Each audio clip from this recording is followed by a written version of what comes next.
Welcome to Compleat Kidz Online, friendly discussions about autism and other developmental disabilities. Learn how working together is working better, one conversation at a time.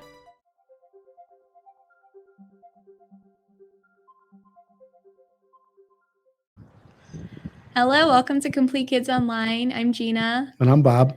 And we are joined by Samora. Samora is one of our regional RBTs in our Belmont clinic. And thanks for being here with us today. Oh, no problem, guys. I'm excited. Tell us a little bit about your journey with Compleat Kidz. So I actually started this March will make 2 years. I started in our Gastonia clinic, and then I actually moved over to Belmont. And then as of the end of last year, I'm now the regional RBT for our region. I work at Belmont, Huntersville, and the Charlotte location. Nice. How's that going? All that traveling? I love it, actually. I get to know 3 different teams, 3 different clinics worth of children. I really, really love it.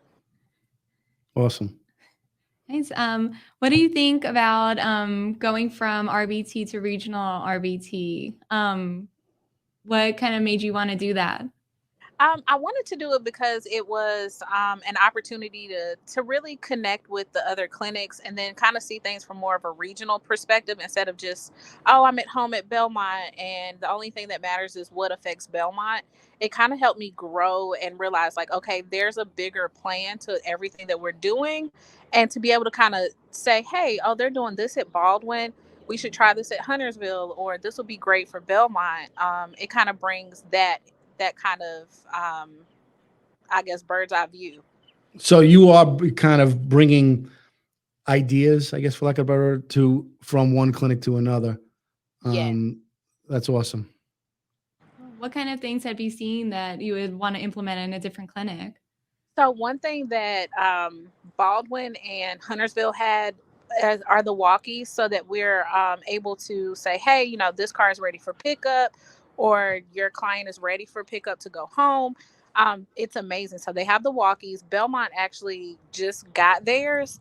But that was the first thing I was like, oh my gosh, this makes it so much easier. So you don't have crowding at the door or like a lot of behavior. So it really changed the dynamic a lot.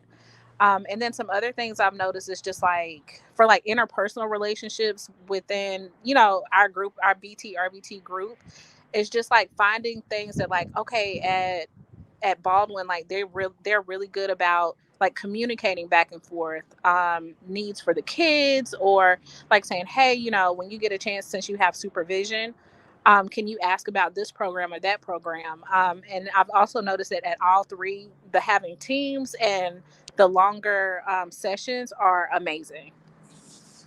So your home clinic was originally Gastonia, and now you service Huntersville, Baldwin, and Belmont. So what's your favorite clinic? So I don't actually have be careful. Everybody's going to be watching this from each clinic, so I'm just letting you know up front. I know. So it's hilarious. Like people ask me all the time, like, which clinic do you prefer more? And it's each one for different reasons. Like I love Baldwin because they're even though they have a bigger space, they are more laid back. And also they're the closest to my house. That's always nice. Always nice. At Belmont, of course, I've worked here longer, so I have relationships with everyone and the kids and almost everybody here I proctored. So so there's Huntersville, same thing. Like it's just like a big family. They're the same distance as Belmont, so the distance wasn't an issue, but also like just the way that they have a PM that like steps in because she's willing to do treatment if she has to. And I thought that was really cool. That is cool. That was a very, very politically calculated answer, Samora. I do my best. And so now who's your favorite client? I'm just kidding. All of them in a way. Of course. You mentioned supervision. Can you talk to some of our parents about maybe like what that looks like as a session as an RBT with a BCBA? Oh, that's really interesting because we do supervision two ways. So we have virtual supervision, which is where we have the tablets, where the BCBA is able to kind of see what we're doing, um, via that video service. It's interesting because they have a different perspective because they're not actually in the clinic. And sometimes they have the freshest ideas because they're not here, or they haven't, or they're not like seeing the every single moment, or like, hey, that gives more room for like talking back and forth and like saying, hey, fresh eyes on something, like this would be something good for this kid or this clinic. So that makes it great. And then the other way is what we were traditionally doing, which is the in-person supervision. Love it because they're actually hands-on, which sometimes, like if you're dealing with challenging behaviors, it's like you need that other set of hands, or that in the moment, like, hey, can you grab this toy because it's their most preferred, and let's see how they react and see if we can get better results by having this available. So both ways are super helpful. Honestly, I don't have a favorite way because both of them have such good points. You're happy that you have both. Yes, I Sounds am. that way. Yeah. Because sometimes, like, even though there's BCBAs in the clinic, like a virtual BCBA might notice something like, hey, I did the supervision last time and I noticed this. Is that like a trend, or what do you think? Well, let's try this or that.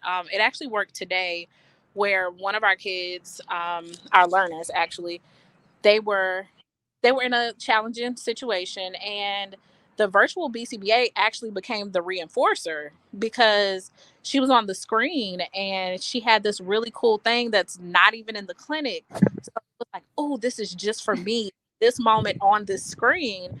And it helped completely change what was going on. Nice. That's cool. Mm-hmm. Do you have any plans to go back and be a BCBA? Yes, I'm actually at school. I'm in school. Oh, I'm working on my bachelor's right now at Purdue Global. So it'll take me just a little bit. I'm working on getting into the accelerated master's program. So very yeah, nice. I'm one day. Nice. Um, anything else you want to put out there about being well? Real quick, just talk about to our RBTs about thinking about becoming a regional.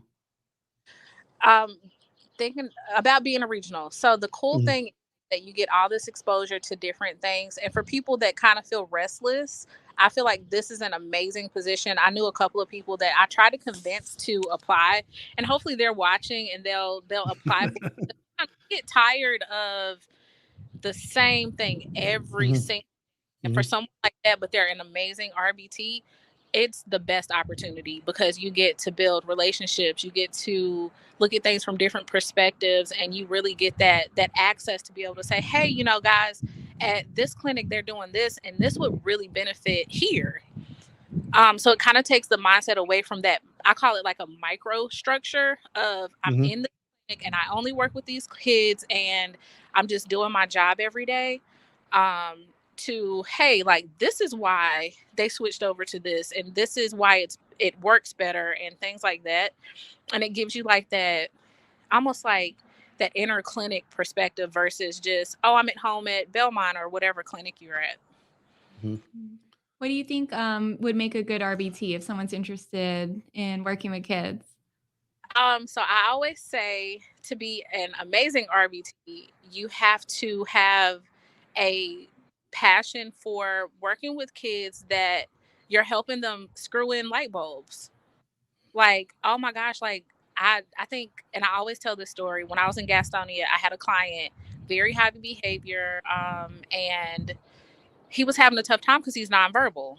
And he was so upset with me that he said one of his first words. But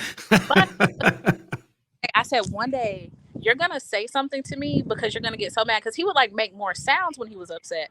But being able to be in those moments, and somebody that really loves the moments where you've put in potentially weeks of hard work, and saying that one day trying to practice clapping hands turns into they can clap for the rest of their life, is the best feeling in the world. So if that's something that like interests you or like you're passionate about, this is the job for that.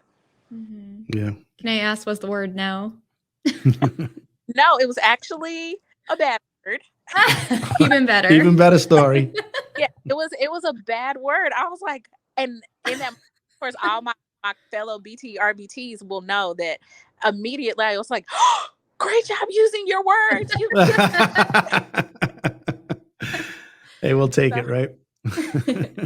Yeah, you said something. You communicated to me that you were not happy, and you did that instead of biting or hitting or things. So any word was a good word in that moment. So technically, it is progress. It is. Yeah. Yeah, we talked a little to Steve, the BCBA over at Belmont, about replacing those behaviors like biting and things like that, because it is communication. It's not communication. You're telling us something, but just not the nicest way to do it.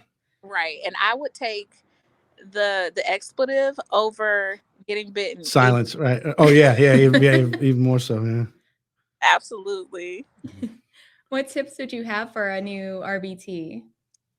New RBTs, I've obviously like, don't be afraid to ask questions. That's the biggest thing that I've ever seen is like feeling like you have to know everything all at once. You don't, because no one expects you to walk in any facility and say, hey, I know this kid and I can do this and that, and because you just met them. And then really focus on learning how to pair, building a relationship, because who wants to listen to someone that's like, you better do this or do that, and they have no idea who you are. Right. Makes total sense. Can you explain a little bit about what pairing is? Absolutely. So pairing is that dynamic that you're able to build where you're building a relationship with your client. So figuring out what they like, what they don't like, and sometimes, and it's really weird, but sometimes it's even like your tone of voice. Some kids don't like that. Oh my gosh. Or, some kids are really mellow and they prefer like, oh, that was amazing. So understanding your client, their likes, their dislikes, and figuring out what works for you guys individually, because one thing that works for me may not work for you guys. And no one. Okay. What would a pairing session look like? So that would be it's almost learner led. So it's just walking around or letting them explore and interacting as much as possible, which of course we know sometimes can be challenging, but just having the opportunity to let them kind of guide you to things that they love and things that they're really interested in or not interested in, or just finding your way, and then just working in the easier things for them to do. Like if they're really good at clapping hands while they're playing a game, clap hands. And that kind of builds that rapport, and it also gives you some type of structure, so that you start to kind of build expectations for each other. Awesome. Well, thanks for being on the show with us today. So we always end Samora, when we ask, how we do the superheroes. So we end our podcast with asking people, what superpower would you have if you could pick anyone? The ability to read minds. Nice. Let's try. Oh, you're thinking about going home early. Wow, you're good at this.